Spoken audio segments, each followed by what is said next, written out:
reanudar. Ahí está.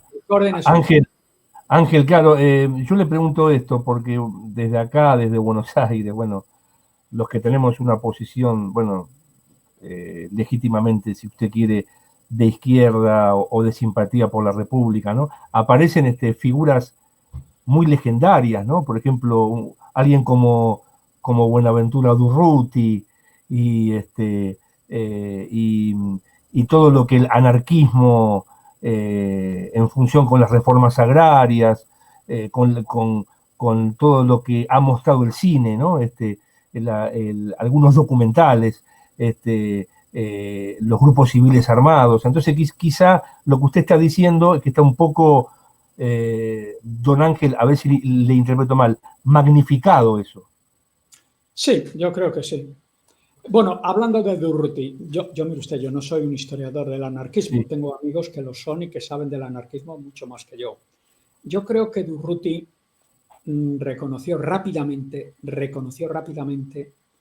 que eso del pueblo en armas, armados con fusiles y escopetas y tal, frente a un ejército regular, la legión extranjera, las unidades indígenas, los moros, un ejército regular encuadrado por oficiales, jefes, por un Estado Mayor duro, un ejército profesional o profesionalizado, no tenía mucho que hacer. No tenía mucho que hacer. Los anarquistas en el campo de batalla se desangraron como todos, no fueron los únicos. Claro. Generalmente no consiguieron victorias. Y yo creo que mi impresión es que en noviembre, cuando él muere accidentalmente en el frente de Madrid, él se ha dado cuenta ya de que hay que crear un ejército popular rápidamente. Esta es mi impresión. Pero, insisto, yo no soy no soy un experto en la historia del anarquismo. El POM, los comunistas no estalinistas. Bueno, claro, ser comunista en aquellos momentos y no ser estalinista era peligroso, entre otras razones, porque Stalin tenía una vena psicópata y para él es risible, ¿no? El amo de la Unión Soviética, el dictador de la Unión Soviética, la disidencia trotskista era el enemigo máximo. Claro. El enemigo máximo.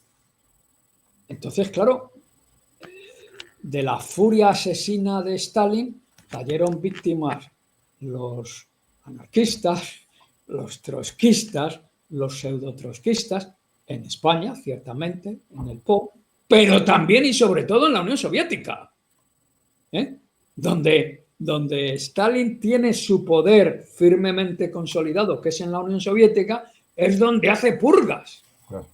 Es una cosa de psicópata.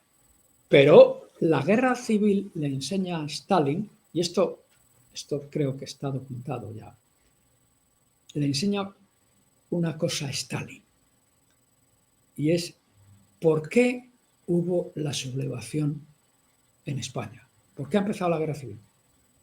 Por la sublevación del ejército. El ejército no era fiel a la República. Esto me puede pasar a mí. El ejército y las fuerzas de seguridad pueden ser infiltradas por el enemigo trotskista. Pueden ser. Pueden ser. Y a partir de esa psicosis, se carga a la plana mayor del ejército, de las fuerzas de seguridad, a todo Dios. Porque claro, no hay que olvidar que en un año las purgas de Stalin liquidaron a 1 millón de personas. A 1 millón de personas. En estos mismos años. Del año 37 claro. Al año 30, o del año 37, 38, 36, 37. ¿no? Ángel, los oficiales. Ángel, don Ángel, los oficiales republicanos militarmente eran calificados, pienso en el general Lister, o no sé, digamos, en Varela, no, Varela también, ¿no? ¿Eran calificados, oficiales calificados? O sea, de capacidad estratégica. Bueno. Bueno, digamos que Yo pregunto, Ángel. la oficialidad regular, ¿Sí? la oficialidad regular del ejército, la oficialidad regular, se dividió. A los que cayeron en territorio sublevado, pues se unieron a los sublevados. Claro, los que no se unieron los fusilaron. En la parte no sublevada, pues no se sublevaron, evidentemente. Y cuando se sublevaron, pues también los fusilaron. Muchos oficiales, no todos, muchos. Por fin, no estuvieron demasiado concienciados a favor de la defensa republicana. En cualquier caso, el ejército republicano tenía que ser necesariamente un ejército de nuevo cuño, ¿no? Y en ese ejército de nuevo cuño, pues surgieron otros oficiales y otros jefes, algunos con alguna experiencia militar. Esto sobre todo pasaba en el Partido Comunista, porque habían tenido alguna formación militar en Moscú en los años 35 y 36. Lister era uno de ellos, Lister fue uno de ellos. Hubo muchos más. Pero la mayor parte fueron oficiales que salieron de las filas del pueblo. Algunos con grandes capacidades militares. Se conocen los ejemplos de Tagüeña, de Modesto, de muchos otros. En general, pues la oficialidad fue un poco más, no sé cómo decirlo. No se puede generalizar, yo no conozco, pero en general el ejército popular no tuvo mandos tan cualificados como el ejército franquista. A ello hay que añadir dos cosas, porque mire usted, esto es algo que los estudiosos, los historiadores, los que se dedican a ello, están investigando. El año que viene va a salir un libro de un joven doctor por la Universidad de Salamanca, Carlos Píriz, que ha estudiado. Yo conozco el libro porque estuve de presidente de su tribunal de tesis doctoral el año pasado. Ha hecho un esfuerzo titánico como no se había hecho hasta ahora por ninguno, por nadie, sobre la influencia de la quinta columna. En la República, en el ejército republicano y en las filas republicanas. Es alucinante. Como decían los comunistas y los asesores soviéticos, están ustedes infiltrados. Y efectivamente estaban infiltrados hasta la médula. Hombre, eso tuvo consecuencias, ¿no? Después, a medida que la República va perdiendo la guerra, pues claro, muchos militares piensan en el futuro, ¿no? Piensan en ¿y qué va a ser de nosotros? ¿Qué va a ser de nosotros? Y empiezan también a colaborar con la quinta columna, o empiezan a moverse para hacer pequeños sabotajes, ¿no? Algunos, esos les es reconocido después, a otros no. Hay un colega mío que está haciendo un estudio mamotrético inmenso sobre las lealtades de oficiales del Ejército Popular que fueron traducidos a consejos de guerra después de la victoria de Franco. Y claro, pues todo el mundo dice, no, pues yo hice esto, yo hice lo otro, tratando de escabullirse lo más posible del hacha o del pelotón de fusilamiento. Bueno, esto es una cosa que El estudio todavía no ha sido publicado, pero lleva en él ya varios años. Cuando se publique, pues será un avance importante en el conocimiento. Es decir, que yo no soy de los que creen que la República tuvo un ejército a la altura de las circunstancias, pero no olvide que los alemanes en particular hicieron un gran esfuerzo para adiestrar a la oficialidad de Franco. Los republicanos también, y hubo muchos asesores soviéticos que se dedicaron a formar oficiales, pero en fin, yo ahora no recuerdo las cifras, ¿no? Pero en fin, son espectaculares, ¿no? Son espectaculares. Ángel, ¿cuáles fueron los intereses económicos que financiaron al bando nacionalista, lo que uno llamaría después el franquismo, en esta etapa? Pues intereses concretos, materiales, ¿no? En concreto, cuatro categorías. En primer lugar, los italianos. En segundo lugar, los alemanes, los nazis. Franco generalmente financió su guerra con el crédito exterior, con el endeudamiento a alemanes y a italianos. Después, como categoría individual, a don Juan March. Juan March. Un millonario antirrepublicano feroz que fue el que pagó los primeros aviones italianos y que luego pues fue porque era un multimillonario y era una especie de multimillonario en diversos países, ¿no? Era una especie de financiero como los que no había muchos en España en la época, financiero universal, tenía intereses en muy diversos países, en Inglaterra, por supuesto, en Italia, en muchos sitios, en Estados Unidos. Hizo aportaciones, todo esto está más o menos cuantificado, ¿no? Y luego algunos ejemplos señeros, no muchos, en fin, algunos ejemplos del capitalismo internacional que dieron apoyo a Franco. Bueno, cuando he dicho Marx fue el principal, pero también la derecha española, que había situado fondos en el exterior, también contribuyó a la causa. Luego, todas esas deudas se pagaron. Franco pagó todas las deudas. Quedó a deber a los italianos, quedó a deber a los alemanes, en fin, eso es otra historia. Pero en fin, hubo un intento de pagar a todo el mundo. La República se financió esencialmente al contado, es decir, a través de la venta de las reservas de oro del Banco de España. De reservas de oro y después de la plata. Y en una minúscula cantidad con un crédito soviético pequeño que se pagó, por supuesto que se pagó, en el año 38.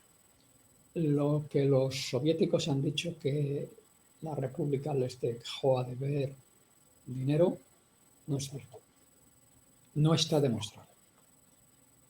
Es decir, que y el montante de las ayudas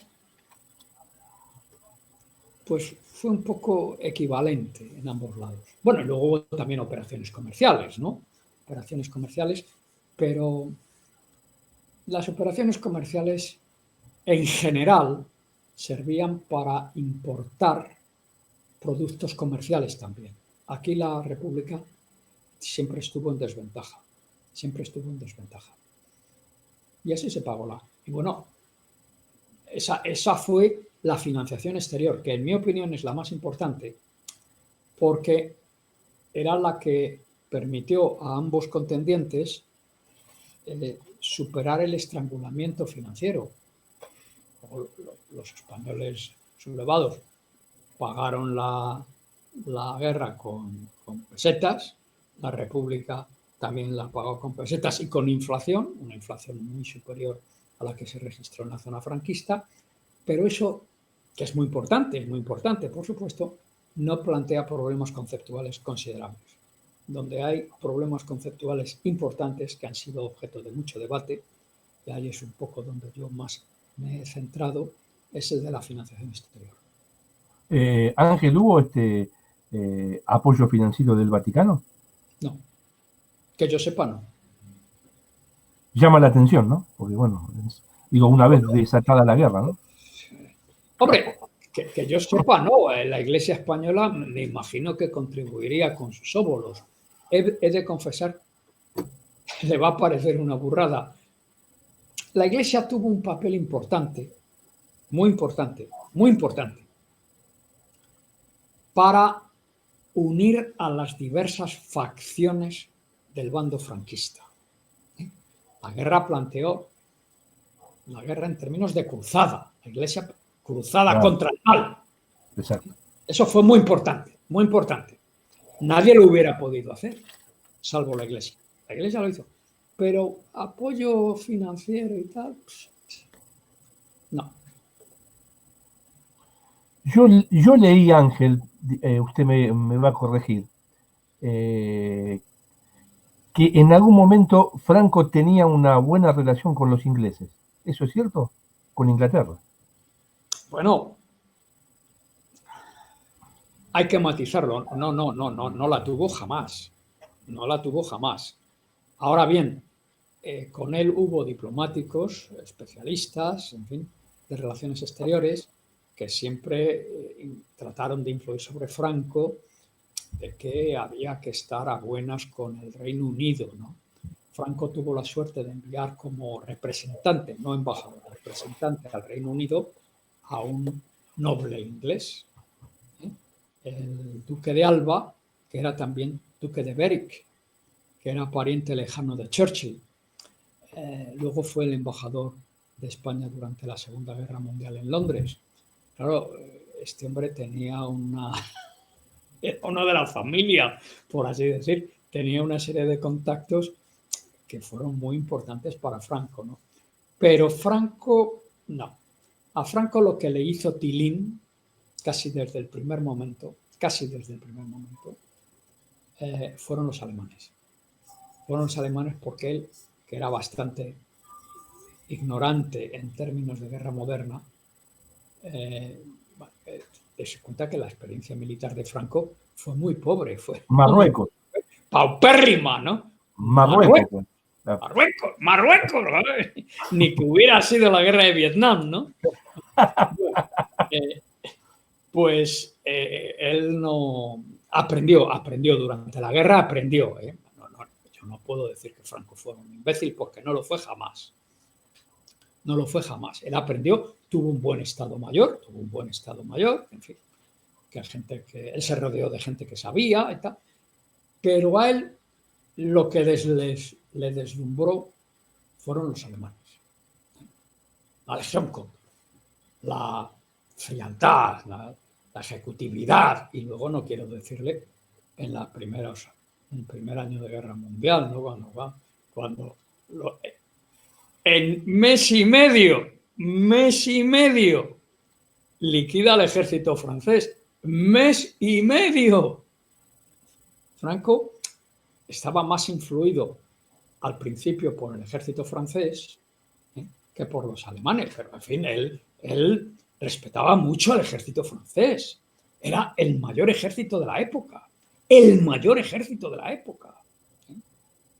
El ejército que había ganado la Primera Guerra Mundial y tal, pero los alemanes le encandilaron, ¿no?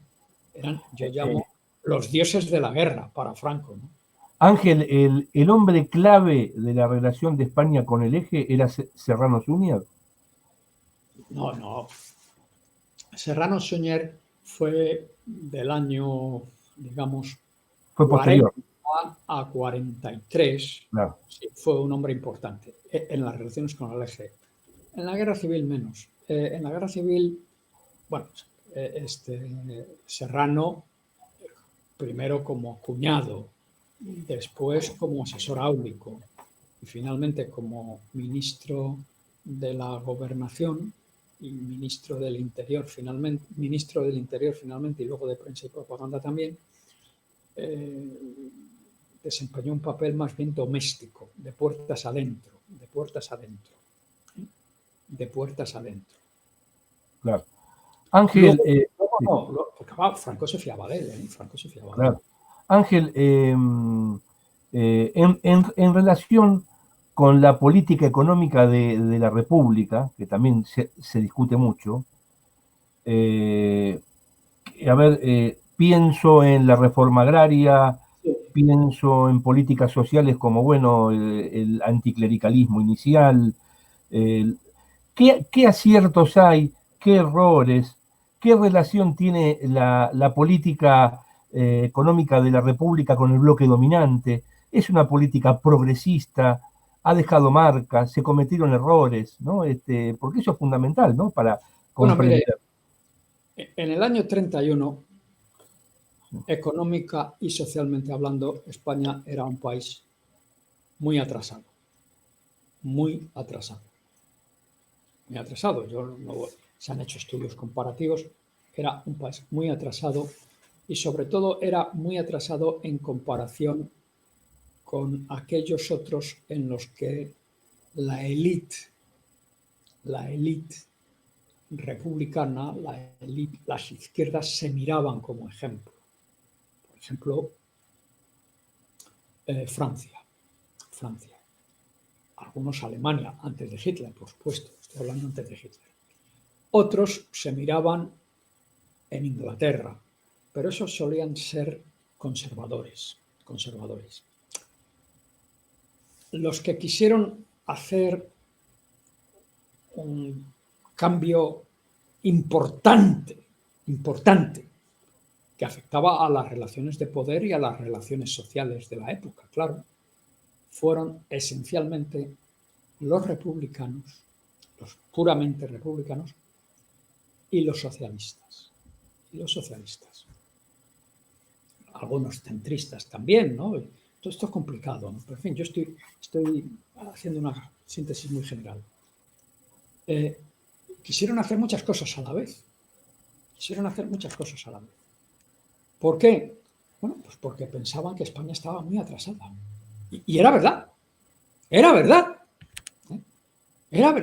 No es que fuera un estado fallido, como puede ser hoy Irak, o el Yemen, o Sudán, o algunos otros.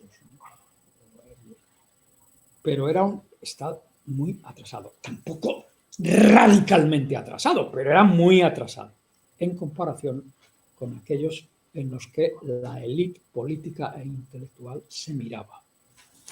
Y quisieron hacer muchas cosas juntas a la vez. Y desde el primer momento atacaron, claro está, a los intereses creados de grandes sectores de la aristocracia, de la burguesía más acomodada, de los latifundistas. Claro, yo he estudiado un poco más la aristocracia, ¿no? Era la aristocracia en el sentido genérico del término, es decir, aristocracia de la toga, aristocracia del ejército, de la espada, y aristocracia de la tierra, es decir, la generada a lo largo del siglo XIX, ¿no? Y eso, pues claro, pues les hizo ponerse en contra de él. El tema de la Iglesia es algo más complicado y ahí yo no, francamente, no creo que la República tuviera demasiado mano izquierda. No creo que tuviera demasiado mano izquierda. Había cosas que había que hacer, pero claro, la Iglesia, no el clero perdido en los pueblos y aldeas del campo español, no. El clero, la aristocracia del clero, los obispos, los arzobispos, los cardenales, la cúpula de la izquierda, de la derecha española, había sido uno de los sustentos fundamentales del trono, de la monarquía. Había sido que había una corriente anticlerical que surgió desde principios o desde digamos desde el año 1815, una cosa así, ¿no?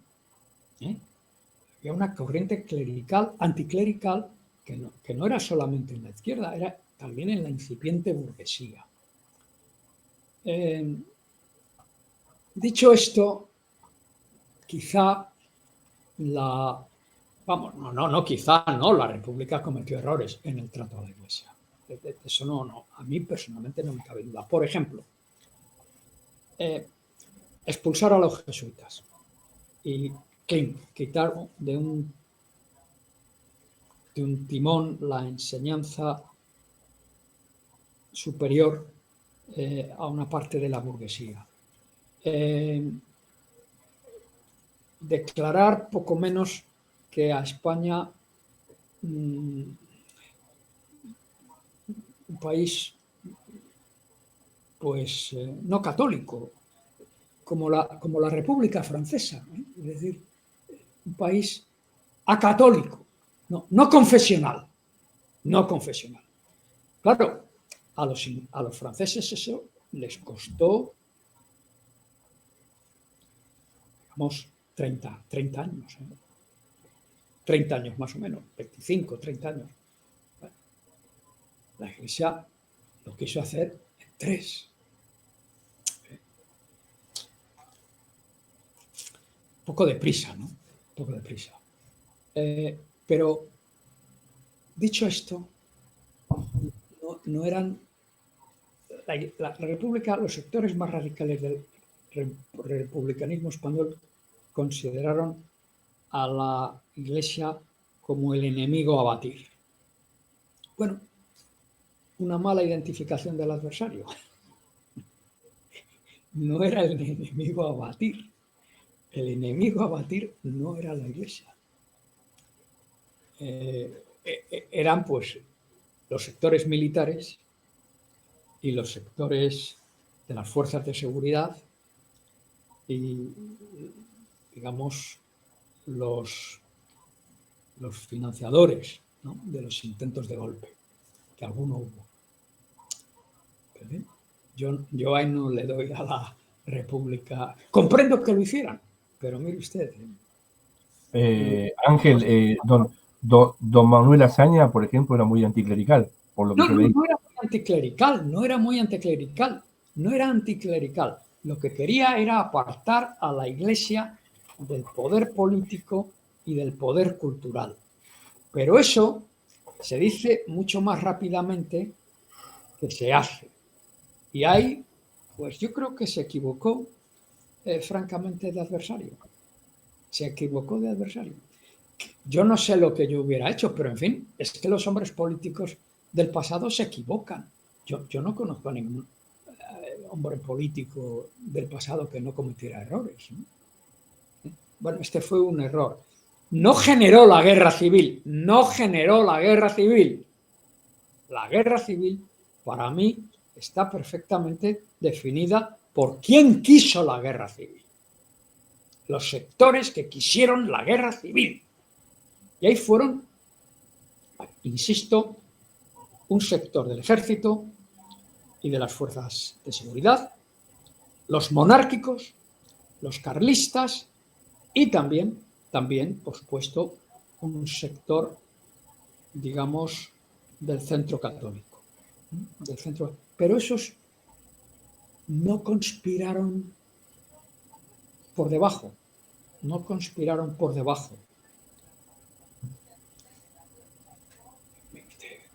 Es más fácil explicar lo que pasó y por qué pasó que hacer recomendaciones de futuro que no sirven para nada, ¿no?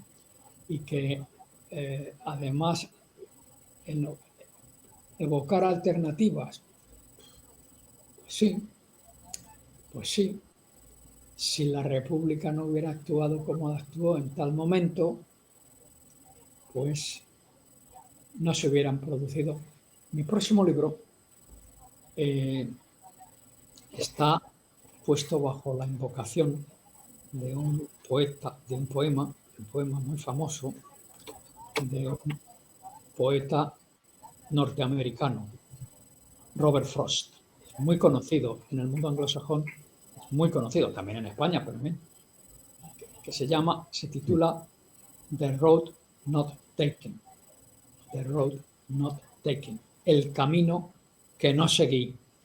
Bueno, hubo ahí en la vida de la República, en la corta vida de la República, una serie de lo que yo llamo bifurcaciones históricas, que de no haber tomado ciertas decisiones, pues probablemente no hubiera pasado lo que pasó. Pero se tomaron, con la mejor intención, pero se tomaron.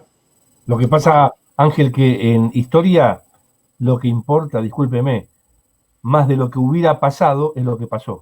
Por supuesto, por eso, claro, entonces, yo me limito a lo que pasó. A mí me interesa mucho, yo analizo acá en la Argentina, bueno, el tema del catolicismo en la política argentina, a mí me importa mucho. Quiero decir, yo, ¿por qué insisto quizá en el tema de la iglesia? Por la influencia ideológica y cultural que la iglesia tiene en el cuerpo de oficiales. Por supuesto, por supuesto.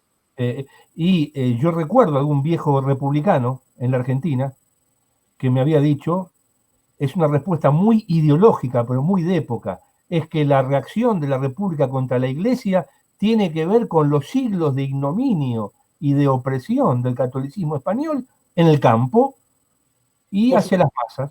Quiero decir, bueno, es una respuesta que quizá atiende a una tradición histórica de dominio cultural, Ángel, ¿o no? O quizá sí, tienes razón. Claro, tienes razón. Usted, los políticos son hombres de sus circunstancias, no.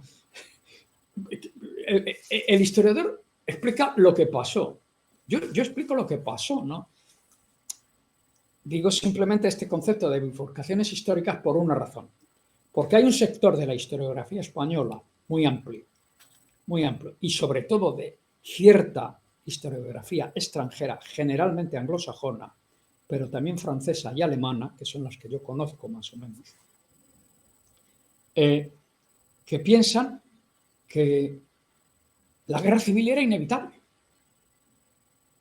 Pues no, la guerra civil no fue inevitable. Esa es mi tesis. Y yo he tratado de demostrar qué es lo que pasó y qué condiciones se reunieron para que eso sí, al final, la guerra fue inevitable. ¿Cuándo la guerra empezó a ser inevitable?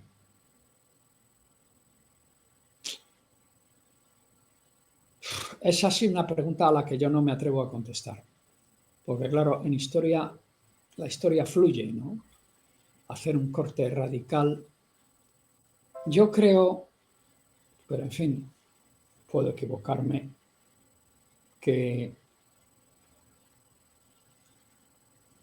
el gobierno que se formó tras las elecciones del Frente Popular en febrero del 36 no estuvo a la altura de las circunstancias. Digamos, dejémoslo ahí. Ellos no sabían lo que se avecinaba, los historiadores sí lo sabemos, pero tenían información suficiente. Dejémoslo ahí. O sea, pudieron, Ángel, tener una salida más pactada o conciliar con ciertos sectores para evitar la guerra.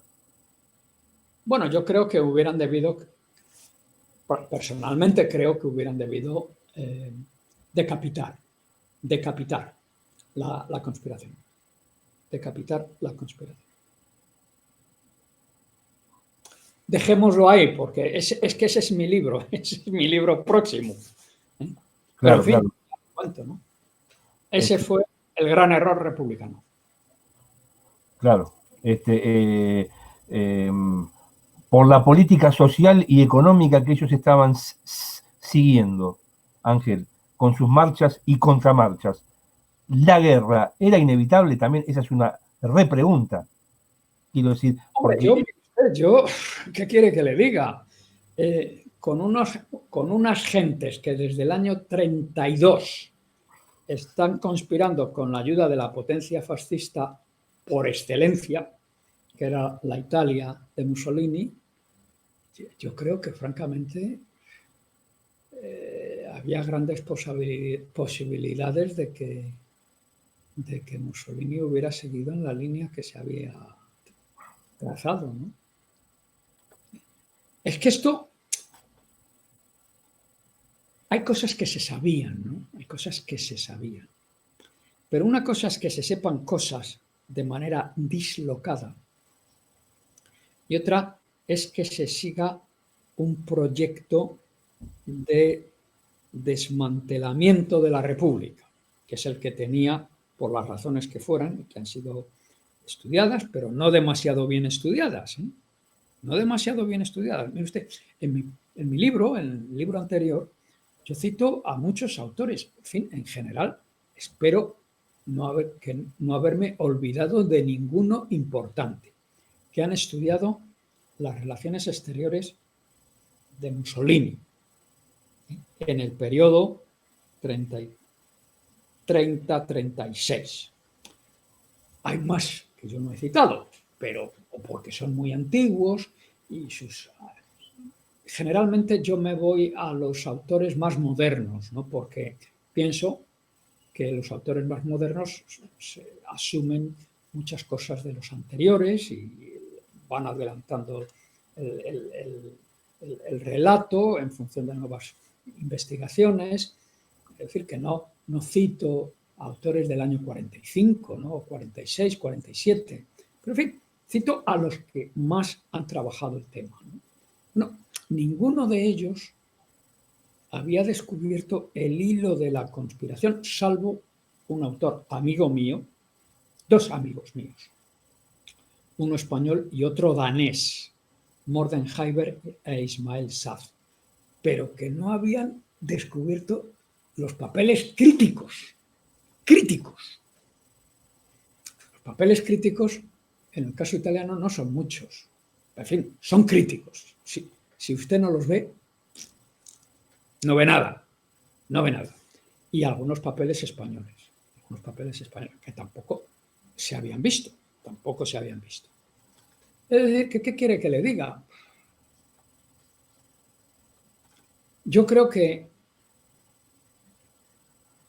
mucho de lo que se ha escrito está bien escrito, pero es que la historia no es definitiva. Claro, no hay historia definitiva, por definición. Depende de las perspectivas, de la cultura, de la ideología, pero sobre todo de las fuentes primarias.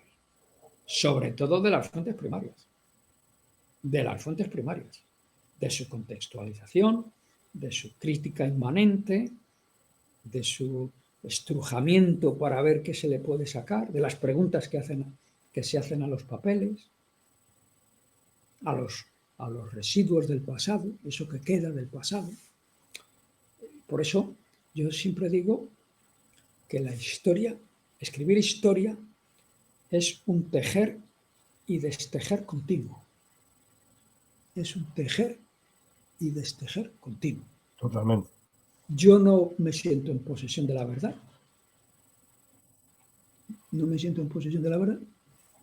Y por consiguiente, todas las críticas que se me hagan, no voy a decir que me resbalen. Reconozco mis errores, por supuesto. No he cometido grandes errores, creo, ¿no? Pero, en fin, si los he cometido, pues, y me lo demuestran, pues, bueno, ¿qué quiere que diga? Ángel, ya llegando a las últimas preguntas, ¿no? Y le agradezco esta amabilidad que usted me ha brindado y esperamos con ansiedad el público argentino la aparición del último libro, ojalá que llegue a Buenos Aires, ¿no? Por la relación que hay con España, siempre estamos pendientes de lo que se publica en España, Ángel. Ángel, hay un tema que me interesa mucho, que es en cuanto a las atrocidades, en cuanto a atrocidades que se han cometido en la guerra civil, lo que dicen los testimonios, lo que dicen las fuentes, ¿fue igual de ambos bandos? No, Eso, no. ¿y hasta qué punto eso, esta pregunta está muy relacionada, sigue siendo una marca hoy para los españoles? Pero bueno, el tema de las atrocidades, ¿no? En un bando, en otro, tanto la derecha como la izquierda se tiran muertos, como quien dice, ¿no? Bueno, mire, digamos, empecemos por el principio. Si no hubiera habido golpe militar,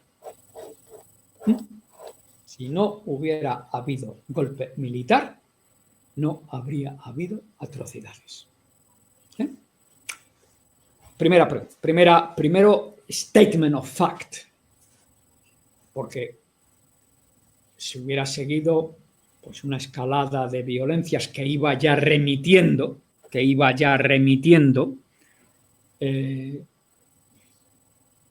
la primavera del 36 fue una primavera agitada, pero ahí se ha estudiado mucho la violencia en la República, en los años republicanos. Yo ahí, cada uno tiene su especialidad. Yo me remito a algunos autores que para mí son absolutamente fiables. Eduardo González Calleja es uno de ellos, Rafael Cruz es otro, para los años republicanos. Bueno, nada de eso hacía anticipar lo que se va a producir después del fracaso relativo del golpe. Primera puntualización. Segunda, los conspiradores, los militares que se iban a sublevar, tenían ya planes, algunos llaman genocidas. Yo no me atrevo a utilizar este término que tiene unas connotaciones muy fuertes. Trato de describirlo de otra manera. Lo que los conspiradores querían, y esto va a misa, era desarticular la resistencia republicana. Y para desarticular la resistencia republicana, lo que tenían pensado era aniquilar a los soportes operativos de la República en los territorios en los que triunfaran el golpe o que conquistaran. Es decir, gobernadores civiles, presidentes de la Diputación, alcaldes, concejales, partidos políticos, las cúpulas de los partidos políticos, las cúpulas de los sindicatos obreros y de clase. Todo eso, liquidarlo cuanto antes. Pero, y este pero es importante, una cosa muy significativa. Practicar lo que yo desde siempre, y no empecé a decir hace 10 años o 15 años y sigo en ello, hacer un tajo en el cuerpo social, es meter un cuchillo en el cuerpo social como un cuchillo caliente en la mantequilla, ¿no? Que se deshace, ¿no? Usted mete un tajo, da un tajo profundo en el cuerpo social y eso aniquila a todo Dios, a todo el que fuera de izquierda, republicano. Es igual que fueran culpables o no culpables, es igual. Lo que había que hacer era un escarmiento generalizado para atemorizar a la población y impedir que se revolviera. Y eso estaba pensado con toda frialdad. Yo creo que desde el mes de más o menos abril, mayo. Y así lo hicieron. Nada. En el lado republicano, si el golpe no hubiera triunfado, porque el ejército rebelde o sublevado no hubiera ganado todas las victorias inmediatas que ganó, no hubiera ocupado tantas porciones del territorio como ocupó, pues no sé lo que hubiera pasado, ¿no? Si el ejército, si los mecanismos de autoridad del gobierno de la República se hubieran mantenido más o menos intactos, pues hubiera sido posible quizá evitar muchas de las cosas que pasaron. ¿Qué pasó? Que desde el primer momento, a las 48 horas de producirse el golpe, el gobierno de Giral, el 19 de julio de 1936, armó al pueblo, porque no se sentía con fuerzas para parar el golpe, en Madrid, ¿no? En otras capitales. Y bueno, se abrieron las prisiones, el pueblo se abrió las prisiones y tal, y empezó la represión. ¿La represión contra quién?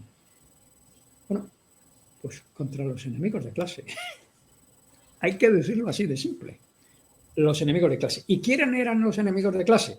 Bueno, en primer lugar, terratenientes, burguesía acomodada, curas, por supuesto, los enemigos de clase. ¿Por qué?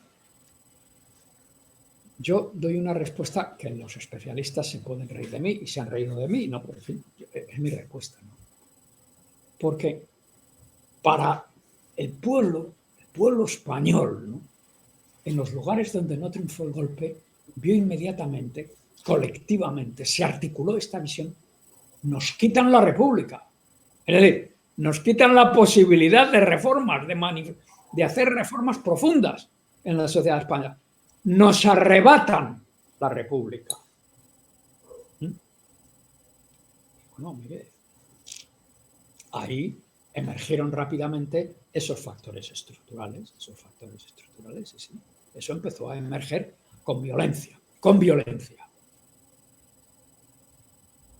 El gobierno republicano no estaba en condiciones, si no estaba en condiciones de oponer una resistencia firme a los sublevados, imagínese usted en las condiciones que estaría para oponer una resistencia firme adicional a los personajes o al pueblo, a los sectores sociales que decían defender la República. Entonces, es de cajón, ¿no? Por lo tanto, no es equiparable. No es equiparable. Pero es que no fue equiparable ni desde el principio, ni en su desarrollo, ni en sus finalidades. Durante muchos años los historiadores españoles hemos discutido acerca del número de víctimas. Bueno, eso ya es una cuestión que está más o menos aclarada. Más o menos aclarada. Se han hecho estudios profundos con libros de enterramiento, juzgados civiles, libros de cementerios, yo qué sé. Y al final, digamos que la proporción es casi de 3-1 en contra de los sublevados. Es decir, los sublevados mataron de una manera u otra, casi 3 veces más que los republicanos. Pero las condiciones en que se produjeron las matanzas en uno y otro lado fueron completamente diferentes. El gobierno de la República, bien o mal, en el mes de septiembre, es decir, al mes y medio, intentó poner orden en condiciones muy precarias, ¿no? Creó tribunales populares de urgencia, en fin, trató de contener, ¿no?, la furia asesina que se había desatado, en donde participó todo Dios. Hay, entre los asesinos hay anarquistas, comunistas, socialistas, republicanos, del centro, librepensadores, todo Dios. No digo que todo el mundo se mojara las manos de sangre, pero no hay No hay... Y luego mucha gente que huía de las cárceles, criminales de derecho común, que fueron liberados. Es una explosión de cólera que, y esto se olvida, no sé por qué, a los mejores testimonios que yo conozco o análisis que yo conozco sobre la marcha de esta explosión de cólera fueron ingleses. Y ellos, claro, buscando equiparaciones históricas, no fueron a la Revolución Soviética, no. Fueron a la Revolución Francesa. A la Revolución Francesa. La furia destructora de los sans-culottes. Bueno, es una forma de ver, pero yo creo que se aproxima bastante a lo que pasó. Es que la República en ese contexto es como que no tenía forma de controlar su base social. No había forma de controlar. Bueno, que a lo mejor se ha dado casos de que intentaron controlar y tuvieron que poner preso a pueblo o les pegaron 4 tiros. Así de simple. Del número de víctimas, Ángel, yo leí que el acuerdo son de 600.000 a 700.000. No, por Dios, no. Las cifras hoy de la violencia roja y de la violencia azul, o de la violencia azul y de la violencia roja, son, así, hablo de memoria, de la violencia franquista son aproximadamente unas 140.000. 140.000. Y los republicanos no llega a las 50.000. 48.000, 49.000, más o menos. O sea, es casi una proporción de 3 a 1. No. Violencia. No. Esas son, en fin, ¿qué libro le puedo dar? Le puedo mandar por correo, por email, títulos. Yo no sé si serán disponibles en Argentina. Uno de los que así me recuerdo porque hay 2 amigos míos que colaboran en él, es la violencia roja y azul, que publicó Crítica, y luego un libro que yo dirigí, y ese sí me acuerdo, claro, que tuvo mucho éxito hace ya unos 6 u 8 años, que se titula En el combate por la historia. En el combate por la historia. Editorial Pasado y Presente de Barcelona. En el combate por la historia. Y ahí creo que en su momento fue una puesta al día de lo que se sabía sobre República y Guerra Civil y franquismo, de lo que sabía, hecho por 30 historiadores, que yo coordiné con grandes esfuerzos, en el combate por la historia. Y ya entonces adelantamos muchas de las tesis que hoy está propagando, por ejemplo, Vox, que por supuesto no leen, o los políticos de Vox que no leen, y si leen no se enteran, y si no se enteran no quieren saber. En el combate por la historia. Y esas son las cifras que yo recuerdo así más o menos. Ángel, la última pregunta. ¿Usted cree que, digamos, qué es lo que queda por decir de la figura de Francisco Franco? Se ha dicho mucho, se ha dicho todo. Bueno, no hace mucho sacó un libro Enrique Moradielos, que ha trabajado el tema de Franco, lo ha trabajado Jackson, historiadores extranjeros, ¿no? Digo porque, bueno, en última instancia es una figura clave, ¿no? ¿Qué coordenadas podemos establecer sobre la figura de Franco? Respetos hacia Enrique Moradillos, amigo mío, y Jackson, que ya murió, que también era amigo mío. Yo he aportado bastantes cosas nuevas al conocimiento de la figura de Franco, ¿no? Por ejemplo, que asesinó antes de sublevarse a un general, porque no iba a sublevarse con él, en Canarias, que se llamaba Amado Balmes. Es decir, en plena época de paz. Lo asesina, no él.